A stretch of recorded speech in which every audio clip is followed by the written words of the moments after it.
So I'd like to show you how to set up the Fool's Journey, which is a adaptation of Joseph Campbell's Hero's Journey. And what I've done is I've used the quantum memoir practice that I've been working with for several years, and I've incorporated it into a game called the Fool's Journey. And so I want to show you how you would set up your tarot cards to go through here and play around of this game that I've come up with. So let's take a look at the game board to start. This is the codex map of the Fool's Journey. You're going to see that it has the chakras color coded in here. There's the yang and the yin energy of the Tai Chi. You can see that there's the moon phases. There's also the seasons. We have summer up here and winter down here. So there's a lot of code going on in here. And so this colored version is basically giving you a representation of that you can use as you go through the game. All right? And you can write in this map if you want to. But if you'd prefer to get rid of the color so that you can bring your own colors in, I do have a template available that has all of the colors stripped out of it. That way you can just go in and write your own notions. And it's very important to point out that we have the purpose here in the center, and then we have the other 6 seed words of the quantum memoir, making this center seed section right here really being the basis of the quantum memoir. And then everything is expanded out for the game. So if you wanted to use this map, you could, but you could see that it's very busy and the spheres are very small. So you could actually use just the Fruit of Life, which is the quantum memoir template, and you could use just this and play this exact same game just like I'm going to do it right now, so that you can have much larger spheres. They're not shrunk down to accommodate all of the details of the map. So if you wanted to work in a larger space, or you've done this a few times, this might be the route that you want to go. But as you begin the journey, it's probably best to go ahead and start with the color-coded map, so that you can really start to bring in the energy of whatever the symbolism is and that placement of where the hero is or the fool is on this journey. So obviously the first thing that you're going to want to do is you're going to want to have paper. And with the paper, you're going to have the template, and then you'll have a notes page. So you'll also want a blank piece of paper that you have set aside that you can write down any of your shadow thoughts or your notes on, and you can just kind of leave that handy to the side. And then all of the potent information is going to go into the thought form. So you might find that you even mostly do most of the work on your note page, and then there's just a sentiment in each one of the spheres. But go ahead and feel free to bleed your words out all over the map and fill it all in if you want to. There's really no rules here, except that I really recommend that you keep it positive, which would be progressive. You know, it's something that you want to cultivate. And then also keep it present tense. It's something that you're owning, that you're being in this now moment. So with those two things, we've pretty much talked about the space and time.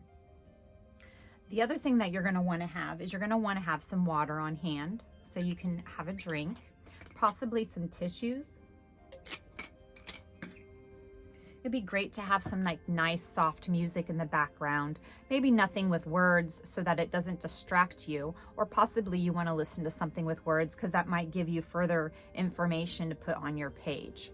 But definitely kind of create a positive environment for yourself. And then you can have some colors, you can have crystals, a snack, something to write with, and then your tarot cards. So with the tarot cards, how they're set up is this game, I go counterclockwise. And there's a lot of reasons for that, that I won't get into in this video. But just know that we're going to start here in the center, and then we're going to move down to initiate, and then we're going to work counterclockwise. So my tarot cards are set up in that same manner, where we're going to start here, and we're going to have just in this stack, these are the major arcanas. And that's starting with the 0 of the Fool, and it's going all the way up to the World card. So those are the first 11 tarot cards of the major arcana. So that deck is right there because that's where we're going to begin. Basically what we'll do is we'll be pulling an archetype or a character for our avatar that's going to play this game. This is kind of who he is as he's starting out. And then the next deck of cards that you're going to have are just the sword cards. Here you're going to encounter an element where you get to get the sword, and you're going to be activating the hero or the fool in that aspect. So these are just the sword cards set aside here. So when you get to this place in the map, you'll be shuffling this deck and pulling one message. And then up here we have the wand. Once you're at the evaluate place of this game, you're going to have just the wand cards, and you'll shuffle those and you'll pull a message from the wand and you'll put that there. Then once you reach the fool, or the hero reaches the peak where he's actually meeting the dragon, you're going to have the other half of the major arcana cards. So this is going to be 12 through 22. So just the top half, the last half of the major arcana cards would go right there, and then you'd be shuffling that card, and then basically this is the new archetype that you've evolved into, your hero or your fool has evolved into from going through this journey to this point. So this is kind of like you're leveling up. And then over here, as we start to wane, as we go back into the yin energy of the map and he starts to head back on the road home, we're going to have just the pentacle cards. So these are only pentacle tarot cards in this deck.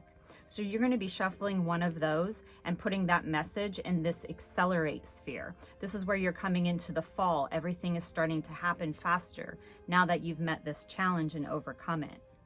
And then once the sun sets down here on the earth element, you're now going to be entering into the integrate sphere.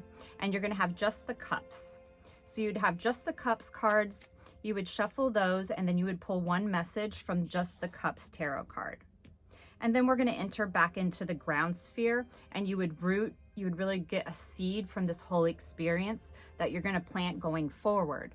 And then you would review your purpose again, and then you would see your whole big picture of the story that your hero or your fool went on. And then you would self-reflect on that and kind of imagine what that means to you in your own personal life. Because how you interpret each one of these cards is basically your subconscious or your unconscious delivering information for you to be able to see it. And that's why it's very valuable to write it out or to do doodles. And then if you want to bring color to your note page to bring out any other like important information, then you'll have a big picture of what this purpose is that your hero went on. So that's basically the Fool's Journey. That's setting up the game board. And then I have these templates. You can print these off of my website, quantummemoir.com. You're also able to draw it if you just want to draw just the fruit of life and not use the template itself. You can just refer to the picture online to get the codex. You can just draw the 13 spheres and work from this. And then also I have an online self-guided Hero's Journey course or Fool's Journey course where you would go through each one of the steps yourself, by yourself. So the course would just take you through a lesson for each one of the spheres. It really incorporates your chakras and elements and directions and a lot of different things that you can really pull a lot of valuable information from. And then if you want to do a guided one where I would take you on a one-on-one journey, I have a shop set up on my website, so you could go there and you can book an appointment with me. It would probably take us about 2 to 3 hours to go through the whole journey together. And that's where I would pull 6 tarot cards for you. And I'd basically be your guide or your storyteller through this journey. And then you would have a recorded video of it. And then any notes that I took, I would go ahead and give those to you as well. So all of that is on quantummemoir.com. And if you have any questions, please let me know. There's one more thing that's worth mentioning. If you don't actually have tarot cards and you have regular playing cards, there's an equation where those relate to the tarot suits. So you could just set your playing cards up in the same manner. You'll just have to go online and see how those equate to one another.